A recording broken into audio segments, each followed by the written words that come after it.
Hello guys, it's day 9 sa aming OJT and currently kailangan namin mahingi yung credentials sa WordPress para matry na namin pag-eksperimentohan. Pero yun nga, hinihingan pa kami ng presentation para makita yung progress namin sa yung website na Roborhythm so far. Hello guys, ang task namin ngayong hapon ay inventory ng mga ano to? Sensor kits. Tapos nandito sila, ma'am. Hello ma'am. Si Ma'am Ange pala. Si Ma'am Ange at saka si Ma'am Julia. Break muna. Treat ni Ma'am Ai. Pizza.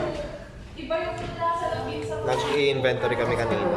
Makikita nyo sa vlog ni Alinson. Nag-ano kami kanina. Inventory. Tapos yun. Short break bago gumawa ulit. And it's almost 5 p.m.